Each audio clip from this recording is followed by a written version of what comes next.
ಅಲ್ಲ ಇವತ್ತು ಎಲ್ಲ ವಿಷಯಗಳು ತಿಳ್ಕೊಬೋದು, ಫೋನಲ್ಲೇ ತಿಳ್ಕೊಬೋದು. ಅಂದರೆ ನಮ್ಮ ಯುವ ಜನತೆ ಒಂದು ಸ್ವಲ್ಪ ಇವಾಗ ನಿಮ್ಮ ಜನ್ರೇಷನ್ ಸರ್ ಎಲ್ಲ ವಿಷಯಗಳು ಗೊತ್ತಾಗುತ್ತೆ, ಅದನ್ನೆಲ್ಲ ನೋಡಿ ಯೋಚನೆ ಮಾಡಿ ಹಾಕ್ಬೇಕಲ್ವಾ.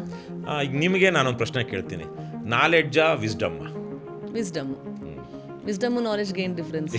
ನಾಲೆಡ್ಜು ಮಾಹಿತಿ ಏನು ಬೇಕಾದರೂ ನಿಮ್ಗೆ ಗೊತ್ತಿದೆ, ಆದರೆ ವಿಸ್ಡಮ್ಮು ನಾವೇನು ಮಾಡಬೇಕು ಅಂತ ತೀರ್ಮಾನ ಮಾಡೋದು, ಅದನ್ನೇ ನಾವು ಕನ್ನಡದಲ್ಲಿ ವಿವೇಕ ಅಂತೀವಿ. ಹೌದು, ವಿವೇಕ you act on the knowledge that you have with either truth ಆಗಲಿ ಯಾವುದನ್ನೋ ಒಂದು ಹಿಡ್ಕೊಂಡು ನಾವು ತೀರ್ಮಾನ ಮಾಡುವಂಥದ್ದು ಅಲ್ವಾ. ವಿವೇಕ ಎಲ್ರಿಗೂ ಇರುತ್ತೆ, ಎಲ್ಲ ಟೈಮಲ್ಲೂ ಇರುತ್ತೆ ಅಂತ ಹೇಳೋದಕ್ಕೆ, ಆದರೆ ನಾಲೆಡ್ಜ್ ಎಲ್ರಿಗೂ ಇರ್ಬೋದು. ನೀವು ಹೇಳಿದಾಗೆ ಇವತ್ತೆಲ್ಲ ಫಿಂಗರ್ ಟಿಪ್ಸಲ್ಲಿದೆ, ಮೊಬೈಲಲ್ಲಿ ನಮ್ಗೆ ಬೇಕಾದಷ್ಟು ಇನ್ಫಾರ್ಮೇಷನ್ ಸಿಗ್ತಾಯಿದೆ. ಇನ್ಫಾರ್ಮೇಷನ್ ನಾಲೆಡ್ಜ್ ತುಂಬ ವ್ಯತ್ಯಾಸ ಏನಿರೋದಿಲ್ಲ, ಆದರೆ ಆ ಇನ್ಫಾರ್ಮೇಷನಲ್ಲಿ ಯಾವುದು ನಮಗೆ ಸೂಕ್ತವಾದದ್ದು ಅನ್ನೋದು ಒಂಥರದ ನಾಲೆಡ್ಜು. ಆದರೆ ಅದರಲ್ಲಿ ನಾವು ಯಾವ ತೀರ್ಮಾನವನ್ನು ತಗೊಳ್ಬೇಕು ಅನ್ನೋದು ನಮ್ಮ ಇನ್ಸ್ಟಿಂಕ್ಟ್ಸ್ ಆಗಲಿ, ನಮ್ಮ ಹಿನ್ನೆಲೆ ಆಗಲಿ, ಅಥವಾ ನಾವು ನಮ್ಮ ವೈಚಾರಿಕ ಬದ್ಧತೆ ಆಗಲಿ, ಇವು ತೀರ್ಮಾನ ಮಾಡುತ್ತೆ. ಈಗ ಅದು ಆ ವಿವೇಕದ ಕೊರತೆ ಇದೆ ಇವತ್ತು.